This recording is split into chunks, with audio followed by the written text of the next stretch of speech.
Welcome back, everybody, to another exciting Lord Duckman production.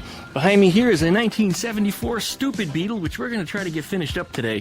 Why am I wearing these silly glasses? It's because, well, it's solar eclipse day, and I'm looking up at that thing, and it's about 30 or 40% covered right now. Now, you probably can't tell by looking at me because the camera adjusts itself to the light, but the light is dramatically changed from how bright the sun would normally be at this time of day. And I'm actually standing out here, and it doesn't feel like it's cooking me within minutes. Instead, I might actually be able to last out here a little longer in the sunlight. Anyway, I'd show it to you, but I haven't got a lens to be able to diffuse the amount of light necessary. But right now, it looks like Pac-Man. We should get a 70% coverage in probably the next 30 minutes. But anyway, here we go. What we need to finish up on this thing isn't really much at all. I need to finish bolting in those tins that you see on there. I need to get what the hell do they call them? The heater tubes going on there, so that way everything is cooled properly, because yes, heater boxes do need to be cooled even if you're not using heat. I need to go around and connect some breather hoses, some lines, stuff like that. I need to get inside the car, and I got bitten by an ant just now. I guess I was standing in an anthill. You know what? Yes, I was. There they are. Look at that. No wonder they're all over my shoes. Ah! And I only got one bite. I guess I got away pretty lucky. That's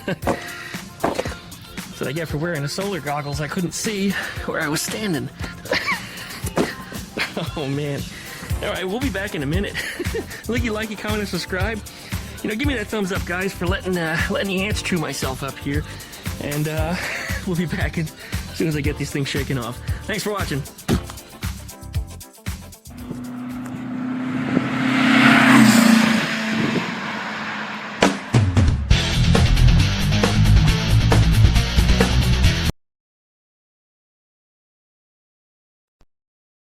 Well, woo, they got me good.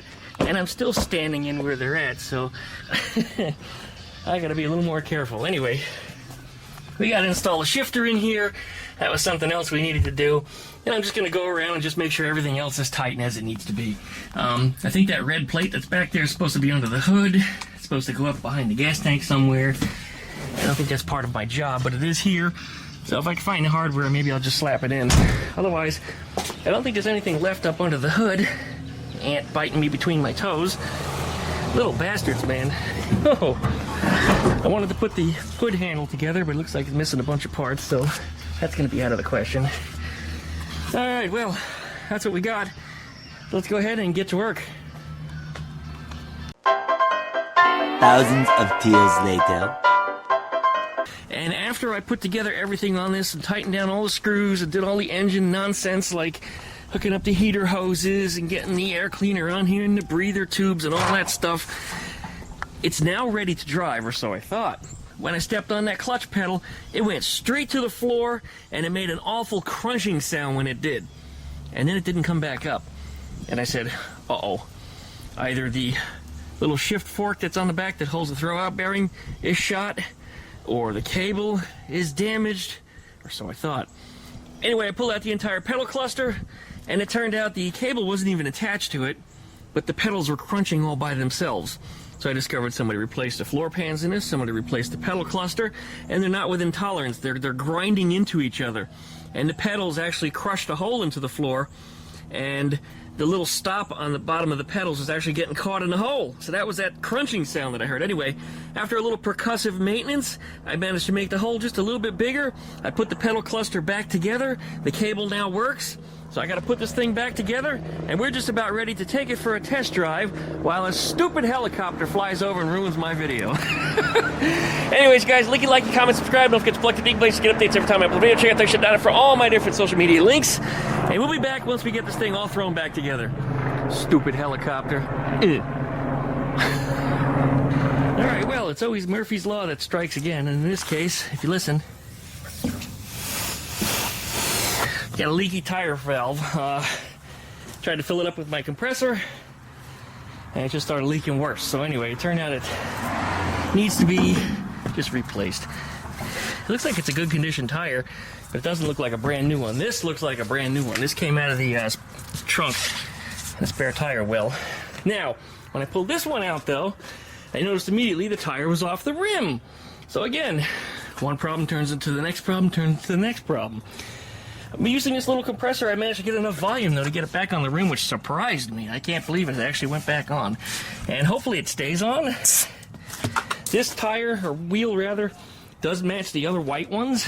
I don't know why the chrome one was on the front here, with exception of maybe it just went flat in storage and it came off the rim and he gave up on it. So, I don't know, but we're about to find out because this is going to go back on here so we can take this thing for a test drive. And then we'll see, well, what's going to break next? Because I'm sure I'm not done. Oh, I'm sure I'm not done. All right, well, let's see what's going to piss me off next. Oh boy, trying to get in here now. Trying to get in here. Not impossible, but it is difficult. Alright, keys already in the ignition. And, hey. Hang on. Oh! I know what's wrong. Didn't reconnect the battery since the other day. Here we go. That's not enough to make me angry, I guess, right? Here we go. Idiot lights. 2 of them. Alright, make sure we're not in gear. Here we go.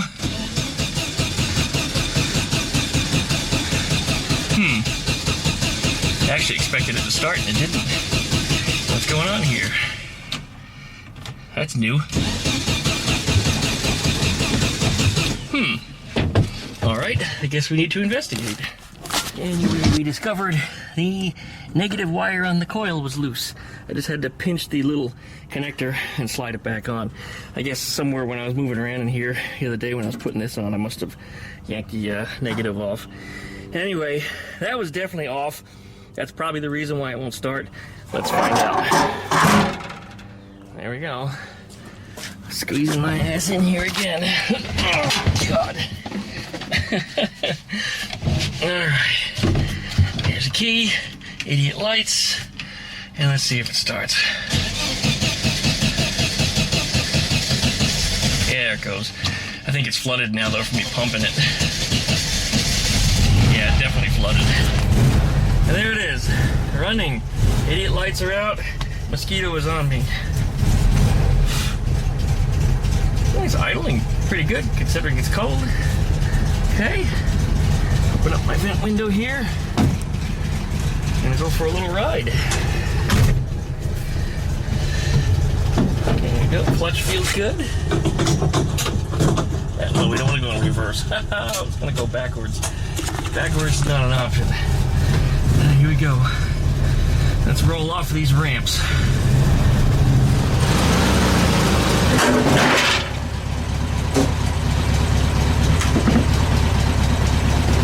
Alright, even the emergency brake is working again. Needed all kinds of adjustments.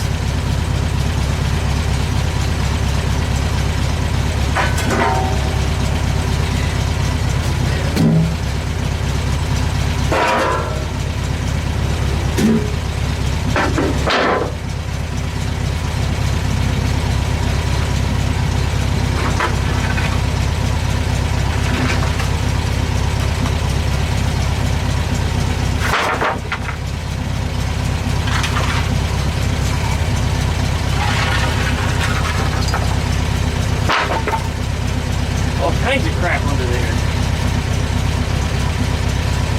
Alright.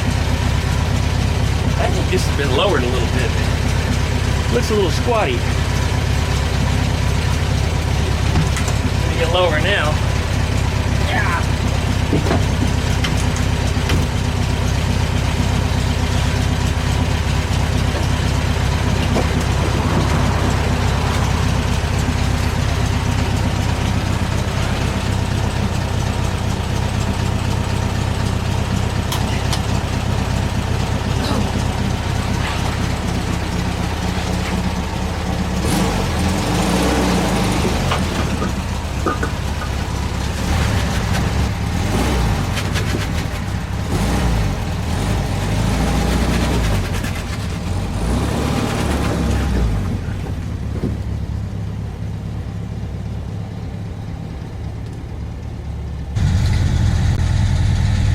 It's always been a difficult thing to drive stick shift while holding a camera.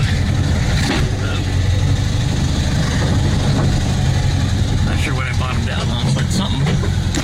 Oh, I see. Hit something there on the curb. In fact, it looks like I hit the curb itself.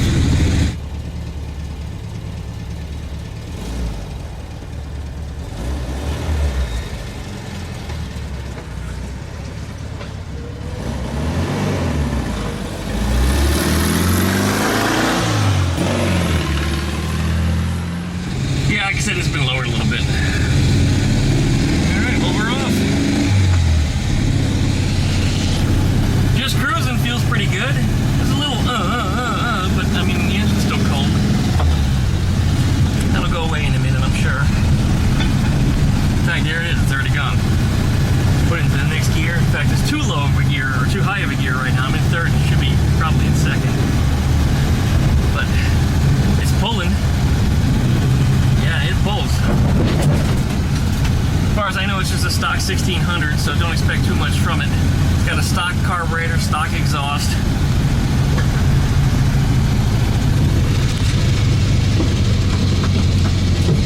Shifter seems to be working good. Clutch is working primo. I was a little concerned about it because when I tightened the cable up on it, I had to tighten the cable all the way just for it to be within tolerance. There's no more adjustment left on it, so it's probably either the wrong cable or the cable's already starting to stretch. So I'll let the owner know about that, that probably in the next 10,000 miles or so, he might find himself replacing a cable. That pedal starts getting sloppy for any reason at all. Pedometer's not working. Gonna have to investigate that. I'll bet you it has something to do with the speedometer cable. I did put the cable in, but it did look like the tip of it that's down below in the wheel was possibly broken off. So I put a little groove in it with a piece of baling wire to hold it in because there was no little lip for the clip to latch onto. I need a downshift band. There we go.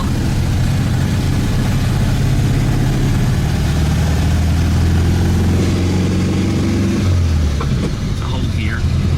Watch out for the hole.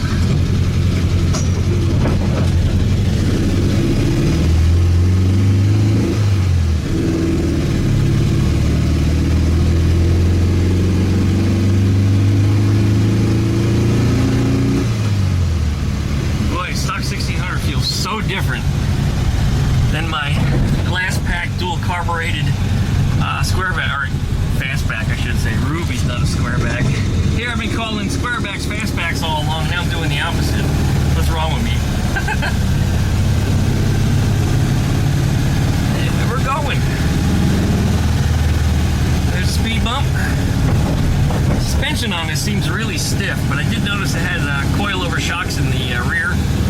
That would make the rear end stiff. It did look like it was a little lower. And the struts in the front have these huge springs on them, which I don't think are factory. So I think it's been lowered a little bit. Some high strength springs are put on there.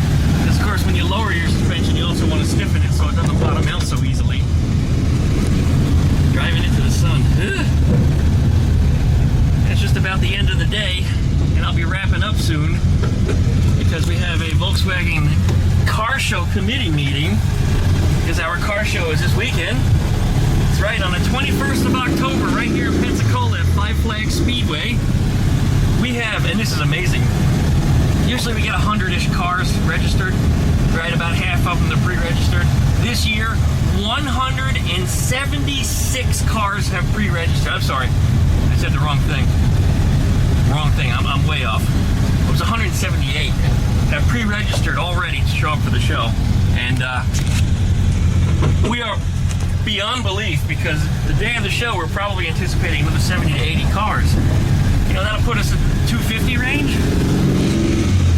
Way over what we usually get of 100. But this whole web thing that I've been promoting, and of course I built the whole web application for getting yourself registered and signed up and to buy a t-shirt and all that great stuff. It's really helped us tremendously over the last 6 years. We've had nothing but growth with the car show. Word's getting out there, spreading around Facebook and some of the other social media show, rareairvw.com. This thing's driving good. Clutch is working. Those are the brakes. They certainly work. Everything in the car here is flying. I just dumped out a box full of parts by accident that were sitting in the back. Well, I don't want to go too far because I have an illegitimate plate on here. I am insured, of course. My own car insurance covers me to drive someone else's car, so that's not an issue, but registration is. Technically, I guess it's fraud because there's a plate on here that's not mine. So if a cop wanted to throw that at me, he could. The judge could always throw it back out, but anyway. Downshift. Should be able to get back up in the driveway here.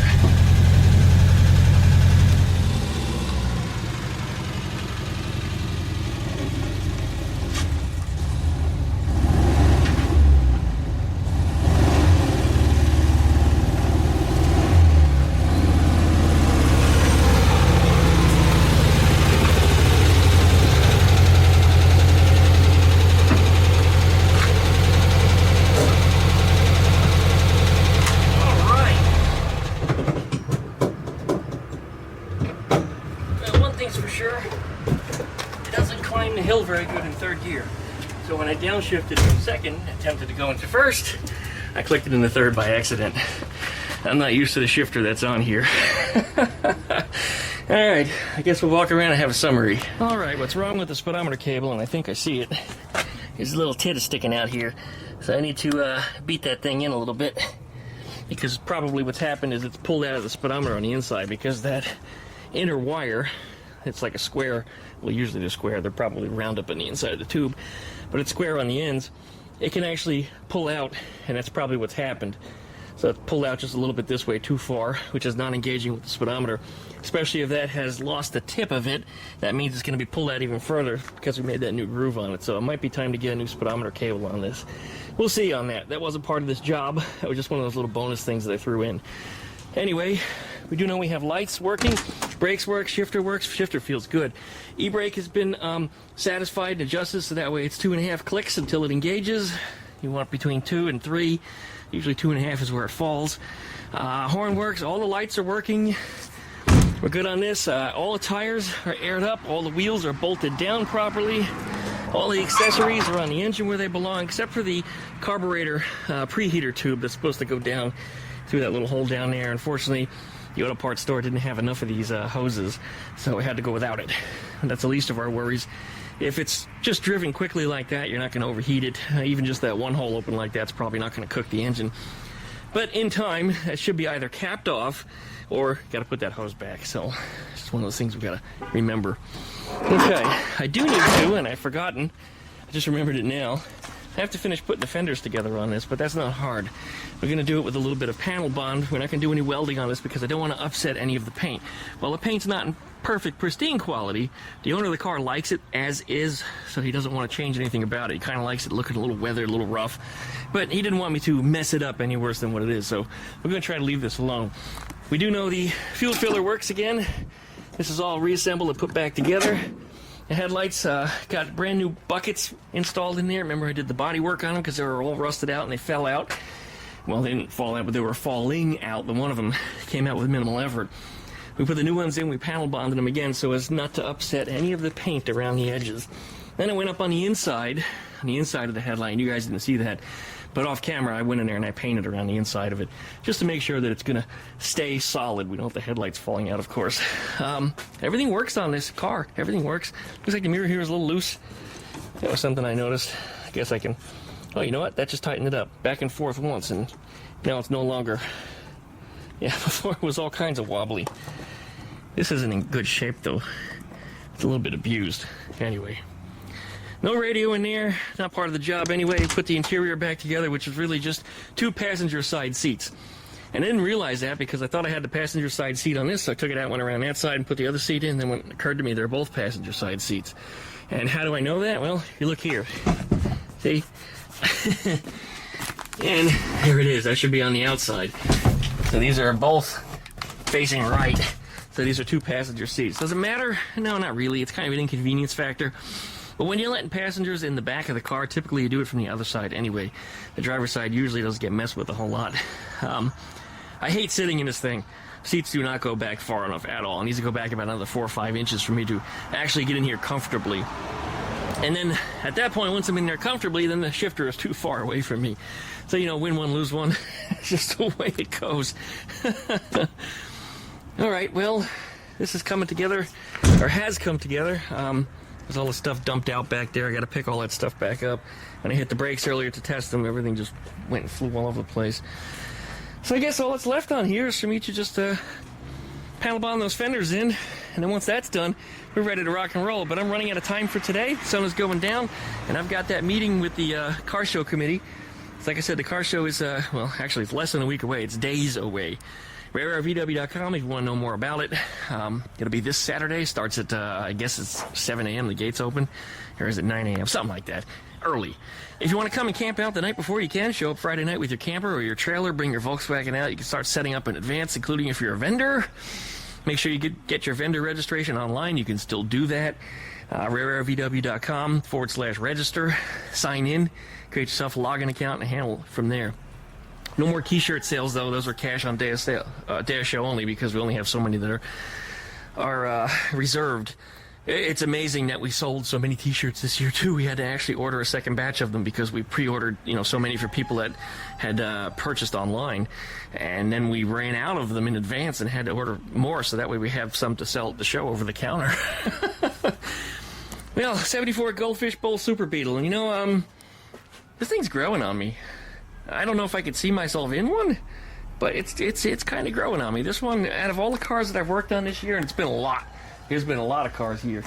This is one that showed up that I didn't like at all. That I kind of like it a little bit now, just a little bit. And maybe it's because I've gone through everything on it, and I'm starting to trust the car a little bit more. You know, I know that these things are fixed right. I'm not tooting my own horn here and saying that I'm, you know, the most fantastic mechanic in the world, but the fact is, I did it. There's nobody else to blame. And because I did it, I know what I did. I know when I did it, where I did it, and how I did it. So when it comes down to fixing something, I'll say, oh, yeah, it was that. I know it's this. You know, make this adjustment here. I've been through the whole wiring harness on this thing, and everything looks like it should be good to go. But most importantly, the agreement was getting all the driving lights working and make it run and drive. And actually, I've already hit that point. The fender thing was just a bonus stuff, so I just kind of threw that in. I'll be helping with that. And we'll get that squared away, but otherwise, I guess that's it for now. So you know the drill, guys. Licky, likey, comment, and subscribe. Don't forget to pluck that dingle belly so you get updates every time I upload a video. Check out duckshit.net for all of my different social media links. And we'll see you guys next time, hopefully with another video on probably Monday, which will be of our car show. So thanks for watching. We'll see you next time. Yesterday. Well, I decided I'm going to go ahead and break out my goggles and attempt to tape them over the lens of my camcorder. And it looks like it's doing a pretty good job here on my tripod. There it is. I can go a little closer than that. That's about the extent of the optical zoom there. Anything after that, we're going to start looking into digital territory. Just for grins, how close can I get with digital? Oh my God, we can see the aliens on the surface of the sun. All right, back up, way too close. There it is. When you're zoomed in this close, you can actually see the motion of the moon and sun, which has already drifted off to the right, as you can see, because it was centered before I started recording. So it's already gone off center. It's a shame I don't have one of them fancy, expensive cameras that can track, because then I can actually let it do its thing, and you can see the whole process. But anyway, yeah, kind of impressive that the camera's even doing it at all. I didn't think that the goggles would do it any justice here. Yes, Biddy, I see you. Of course, you got to get a opinion of a rooster out here. Anyway, that's it. We're going to get back to work. Look at that sun just drifting. Probably should take my hand off the tripod. It'd be a little more stable. But yeah, it just keeps drifting off to the right. Yeah, I can actually see it on the screen moving. Pixel by pixel, it's going to the right. Yep, the sun is progressing. I have to actually, at this point, move the camera again. Loosen this thing here and then slowly turn it just a little bit. Come on, camera. There it is. That's amazing. Like I said, when you're zoomed in this close, you can actually see the motion. Well, there it is. All right, let's get back to work. I also just found an egg on the ground. It's still warm from the solar eclipse. Yeah, it's a little wet too because it was laying in a damp spot. But I wrote the date on it real quick, 10/14, and the approximate hatching time of 11/4. Yeah, I know, bad handwriting. I'm gonna throw it in an incubator. Let's see what comes out of it. If it's a boy, it's gonna be named Sol. If it's a girl, it's gonna be named Luna. So anyway, there we go. An egg. The only one going in the incubator. Here's a little bit of that crescent-shaped light patterns that come through the leaves, but I got pine needles here, so it doesn't really work out so well. You can kind of see it down in here too. See if we can find some up front somewhere. We actually have some leafy trees. There we go. There and there. See all them crescent shapes? Pretty cool, huh?